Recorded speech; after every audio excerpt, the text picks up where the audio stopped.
today we are going to be talking about the wins and losses in the fitness industry post-pandemic. Okay. First quote. I always start with a quote, don't I? The first quote, if everyone's muted themselves, Adam, could you mute yourself as well? Sorry. First quote, it's not the strongest of the species that survive, nor the most intelligent, but the one most responsive to change. That was Charles Darwin, 1809. A really important, I've shared this quote quite a few times before, but it's really important that we just take this on board, because it's all about how we evolve as personal trainers or coaches in our business. That is how we survive. That is how we excel in doing what we're doing. I think that the COVID pandemic has certainly showed us that if we are stuck in our comfort zone, then we're certainly just going to be left behind. It's very important to gather as much information, as much knowledge about the industry as we possibly can, and then move forward accordingly. And more importantly, form groups, form partnerships like we're doing, okay, so that we can all help each other and all help each other to excel in our own businesses, okay? So let's have a look at the first slide today. Let's have a look at the market analysis, okay? So we're talking about the fitness industry here. So running a successful business in today's world means constantly evolving, okay, as we know, and innovating to keep up with the market demands and how those demands have changed after the pandemic. Today, I'm going to be outlining what the wins and losses in the fitness industry were coming out of COVID, and how you, as forward-thinking personal trainers, can take advantage of new opportunities to escalate your businesses. Please note, I just want to bear in mind that all of the research that I've got on board here has been taken from the largest surveys available from some of the biggest companies in business and finance, including ACSM, American College of Sports Medicine, IRSA, International Health Racket Sports Club Association, MindBody, the Business Research Company, and McKinsey's Management Consultants. So all of the information we've got here is extremely valid. So the market analysis, as you can see here, let's start with what will go down in history to be the technological revolution of all time in not only the health and fitness industry, but also the entire business world. Okay, I think we'll all agree that. The fitness industry was one of the hardest hit by the COVID pandemic. Between March 2020 to June 2021, the gym and fitness club industry lost 29.2 billion in revenue. Okay, that's quite a lot of money. As of January the 1st, 2022, a total of 30% of fitness studios closed, an 11% increase from last year. This was obviously largely attributable to the lockdowns and the social distancing and consumers focusing on the home workouts and online fitness training. So how has the fitness industry, and in particular gyms and studios, how have they bounced back? Like all of us, they've had to evolve. Programs have been restructured to offer a hybrid business model, a combination of in-person and online services, which has opened the door to recovery. The global fitness industry is expected to grow to 190. Just bear with me. I think we've got someone coming in here. Who's this? One sec. How do I get? That's it. That's it. Okay. One sec.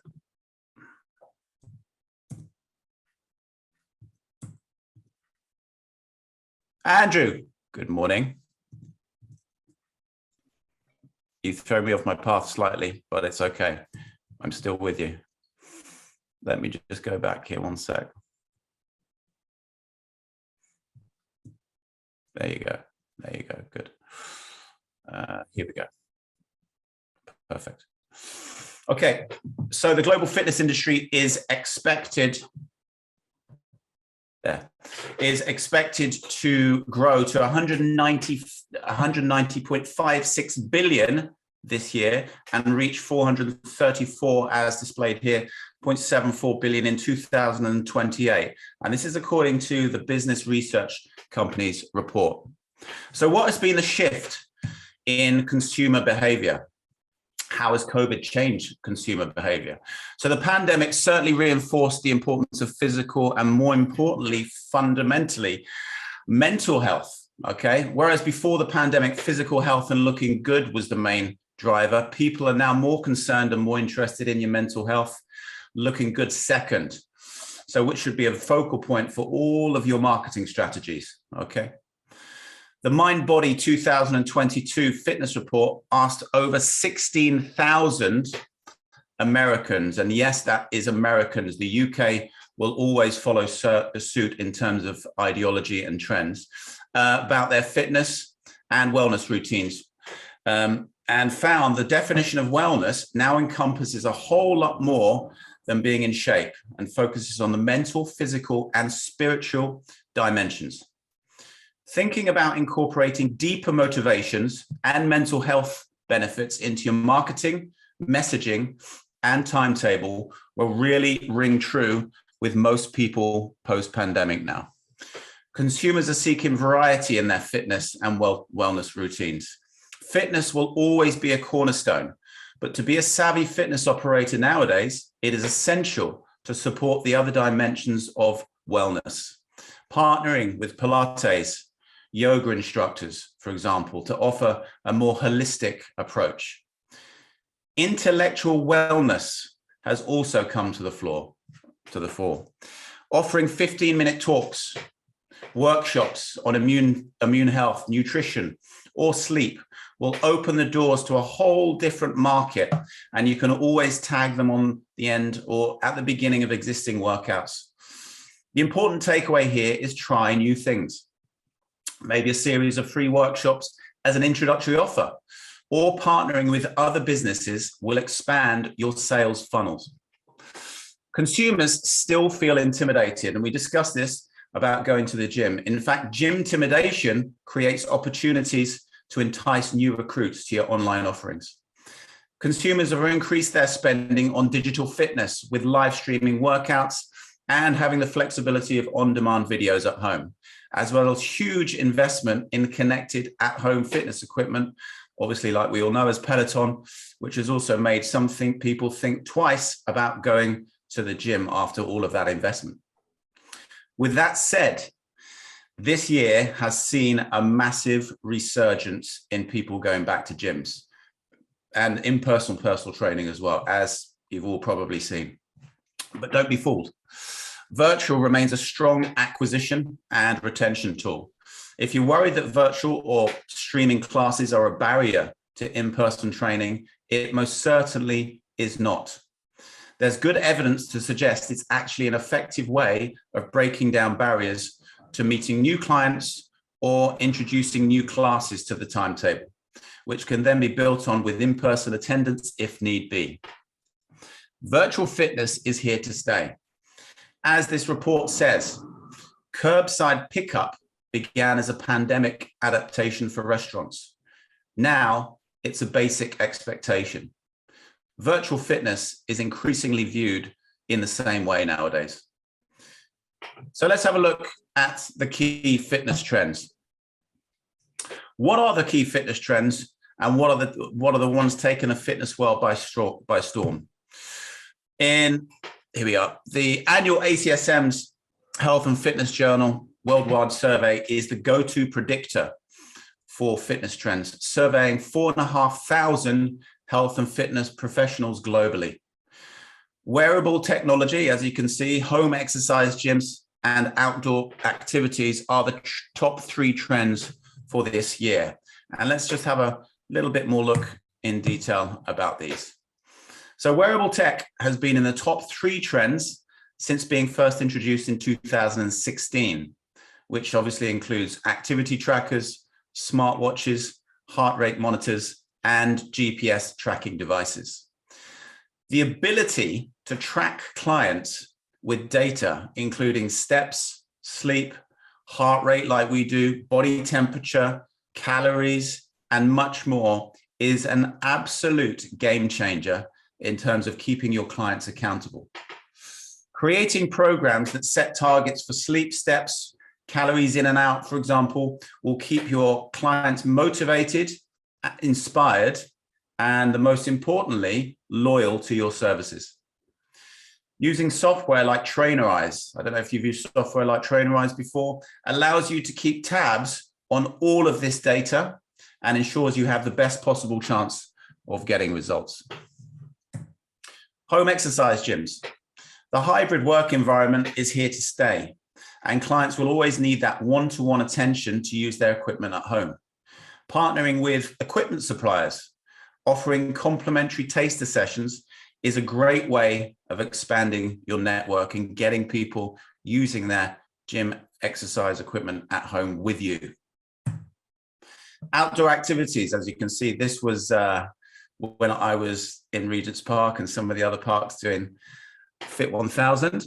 As a result of the pandemic, organized outdoor activities such as group cycle rides, group walks, boot camps, or group hikes have become ever more popular. As trainers looking to diversify, I think we need to offer weekly or monthly in-person activities for all clients. And this is a win-win, particularly if you're able to offer them either complimentary or at a discount, ensuring members can only register if they bring a friend along. Remember, word of mouth and referral is the best way of attracting customers. Fitness programs for older adults. Coming in at number 11 on the future trends list, this is an ever-expanding and buoyant market. A huge market for us as personal trainers. These individuals in general have more discretionary money than the younger counterparts. Plus, people, as we know, are living longer, working longer, and remaining healthy and fit into the remaining years. If you haven't thought about targeting this age category, you'll find, and I've got a lot of older clients, they are more loyal than the fly-by-night millennials. Next, really important category here, exercise is medicine. This was number 12 on this year's fitness trend list, and this is a global health initiative encouraging healthcare providers to include physical activity as part of their rehab program and involves referring patients to qualified exercise pros. This relationship is going to grow ever more stronger in the future as patients are able to monitor their own biomarkers through wearable technology. So getting qualified might be an area you'd like to go into, and obviously adding an additional revenue stream, but this is only going to get bigger. So going from fitness trends, what are the predictions for the future? What is going to be really big going forward in the fitness industry? The hybrid model. Hybrid fitness will only gather momentum. Virtual and IRL, or in real life, will offer the convenience, variety, and flexibility for consumers wanting the complete wellness package. The metaverse will expand. Streaming workouts were once seen as the wave of the future. Today, an immersive gamification of the fitness industry is underway, with the adoption of augmented reality, AR, and virtual reality, VR.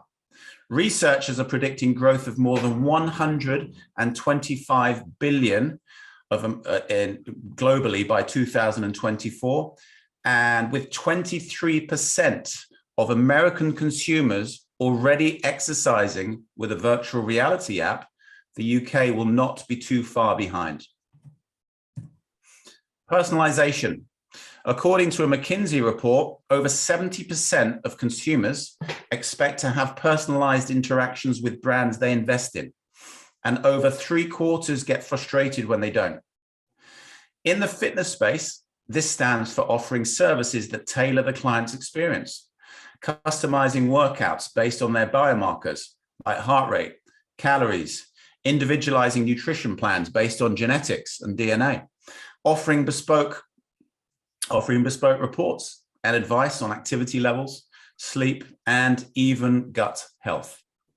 This type of personalized experience using trackable devices and leveraging data will help clients achieve their goals more quickly and consistently, while also driving retention and revenue for your business. Corporate wellness will be more important than ever. A recent McKinsey article claimed 40% of employees are likely to leave their current job in the next 3 to 6 months. So why is this? During the pandemic, it gave people time to analyze and evaluate what they really wanted out of life. And health is now seen to be more important than wealth. As a fitness professional looking to diversify, the corporate market is crying out for fitness and well-being programs. And with the emergence of online training, the marketplace is now global. Let me just show you, or let me just let you into a case study that we've been doing. I've mentioned this a couple of times before. We've been fortunate to work with an American company called Veris Residential, obviously in America, since January this year, hosting their fitness and well-being program. In a bit more detail, what we actually do is we do 3 60-minute sessions a week, okay? Each starts with a 15-minute talk on anything health, fitness related, ranging from menopause to immune system health. And then we follow it with either a resistance program with HIIT, like a HIIT band session, or a loaded movement session. And we've even created a bespoke playlist for employees to listen to while working out. All of the songs have been chosen by themselves. The feedback is fantastic. When I talk to the staff members at Veris, they can't thank us enough for changing the work culture at the company and focusing on their well-being, which had all previously been focused on just making money. If employees feel valued and appreciated, they're more likely to be happy and stay, which fosters a wonderful work environment. And this is certainly an expanding market on the rise for the foreseeable future. Community. This is one of the, this is some funny faces there, goodness me. This is the Veris, one of the Veris boot camps that we were doing. People are craving connection more than ever. Creating a community within your business will mean people are more likely to stick to a wellness program and more likely they're going to stick with you. So how do you create a community? Create private groups via WhatsApp or Facebook, remembering engagement is key. Welcome new members, offer advice, and share photos of sessions to foster friendly and an inclusive environment. Enlist the services of a community manager if you can. You may not have the time to be active on all the groups, so time paying someone to engage and post on your behalf can be money worth spent. Organize an in-person fitness or social event. Remember, the hybrid environment now means you're able to offer both virtual and in-person events where members can meet each other and share like-minded conversations. Offer referral programs. This is a huge one for existing members or clients. I cannot emphasize this organic reach enough. Being able to reward clients with free sessions or merchandise for each referral will be like gold dust, as it just takes all of the sales pitch out for you. They're essentially doing the work for you.